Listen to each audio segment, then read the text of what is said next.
Assalamualaikum warahmatullahi wabarakatuh. Waalaikumsalam warahmatullahi wabarakatuh. Chairman siapa? Ketua Kasih? Ready to pray first. Attention please. Let's pray together. Start. Finish. Reading the leader. Assalamualaikum warahmatullahi wabarakatuh. Waalaikumsalam. How are you today, students?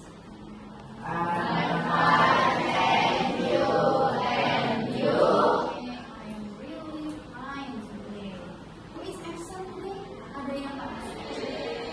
Siapa yang tidak masuk hari ini? Zidan. Kenapa Zidan? Sakit izin apa? Oh, tidak ada kabar. Oke, berarti dia absent hari ini karena tidak ada kabar. Jumlah siswa ada berapa?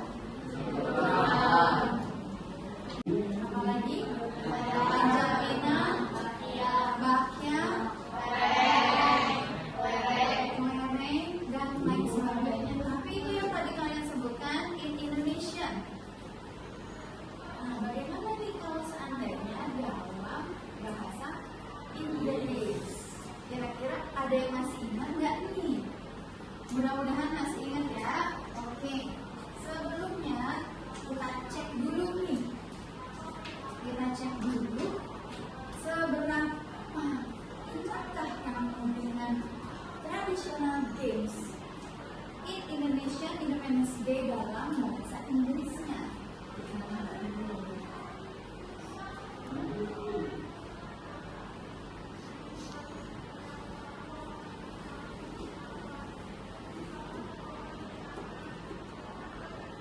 Oke, siapa yang mau coba?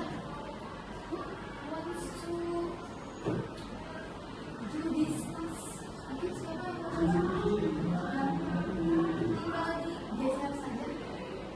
Ya, boleh geser, silakan. Ya, pakai dan kita geser saja. Oke. Gak apa-apa, jangan malu-malu, coba aja. Yuk, mencoba. Ayo, boleh. Satu-satu.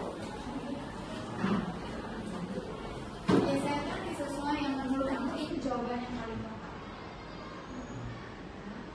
Tahan dulu, iya terus. Oke, ada lagi yang mau coba? Oke, boleh, silakan.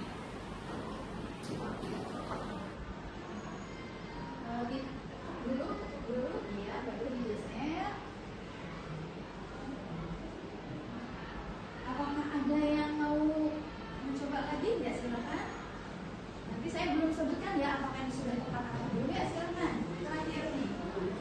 Atau kamu bisa ini bukan di sini, saya mau tempatkan di tempat yang lain, boleh? Oke, the last one. Siapa yang mau coba the last one? Laki-laki sudah dua, perempuan satu. Boleh nih, silakan.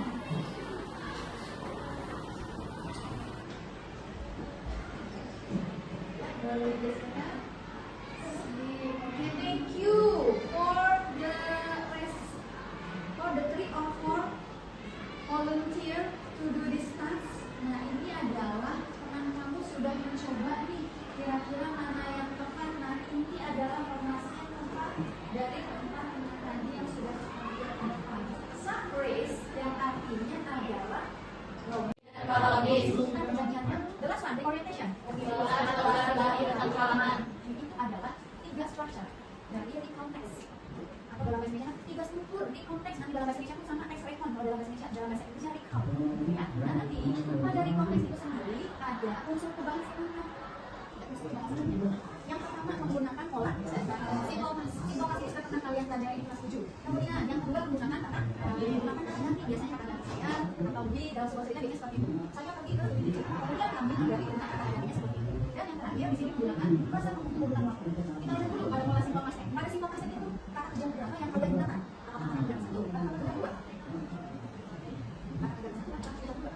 Simptomas yang sudah berlalu.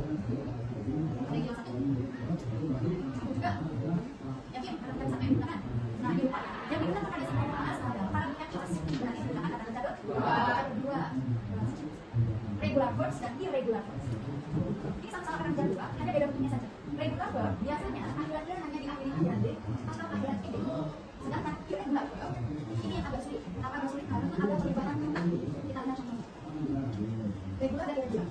Verb 1, verb 2, dan verb 3. Dalam bahasa Inggris ada perubahan bentuk kata kerja. Berbeda dengan bahasa Indonesia. Kalau di Indonesia kata kerjanya sama saja. Tapi dalam bahasa Inggris ada perbedaan kata kerjanya. Kata kerja pertama contoh misalnya untuk bentuk regular hanya ada dengan ed. Tapi irregular verb ada perubahan huruf dan katanya. Bisa juga hurufnya sama. Contoh yang hurufnya sama kan. Tulisannya sama tapi penggunaannya di waktu yang berbeda. Kalau ini disebutnya present, ini disebutnya past, ini disebutnya participle. Yang tidak bersatu berdua dan berbeda. Kita belajarnya berdua. Kata grow, got, went, got. Nah, yang paling berubah adalah pada bagian irregular verb. Kalau regular gampang. Kalau kita nama ed colon, tulisannya call, kemudian call. Study, hurufnya terdengar huruf apa ya? Study. Kalau terdengar i, ketika dibuat dalam verb 2 and verb 3, maka huruf e-nya berubah menjadi i. Study, tulisannya berubah. Study, study. Walk. Nah, ini perbedaan regular dengan irregular. Kira-kira lebih mudah regular atau irregular? Regular, karena hanya tinggal menambahkan huruf d atau contoh lagi. We studied English at school. Nah, belajar bahasa Inggris sekolah dalam digeser dengan yang menjadi jawabannya. Siapa yang nomor 1 dulu nih? Dia 1, 2, 3, 4 dan 5. Ya, silakan. Pilih mau yang mana? Nanti digeserkan ke bawah. Ada waktunya nih.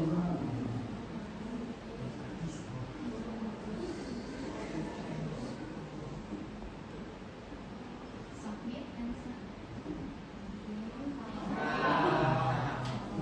Lanjut nomor 2. Nomor 3.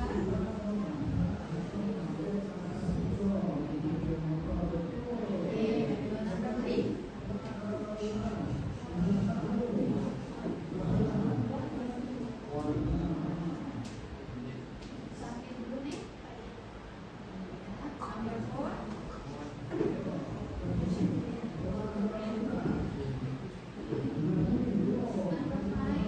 Number 6 lagi.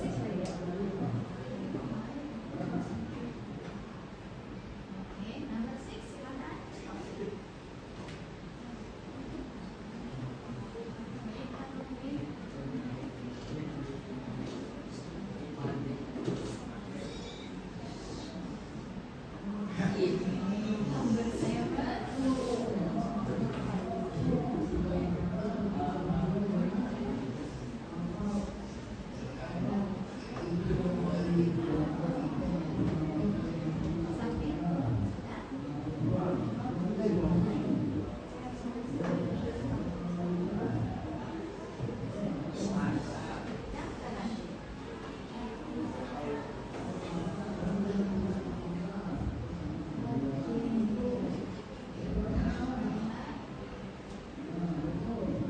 7 dari 10. Oke, thank you for 5 of you.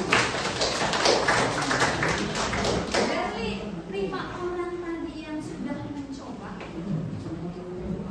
tadi yang digunakan kata kerja keberapa? 2.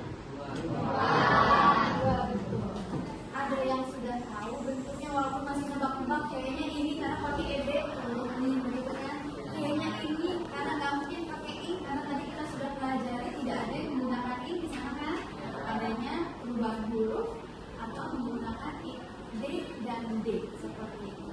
Yang belum paham nggak masalah dan nanti bisa kita lanjut lagi pada pertemuan selanjutnya. Kalian, bagaimana pembelajaran hari ini tentang pre-context, irregular dan regular?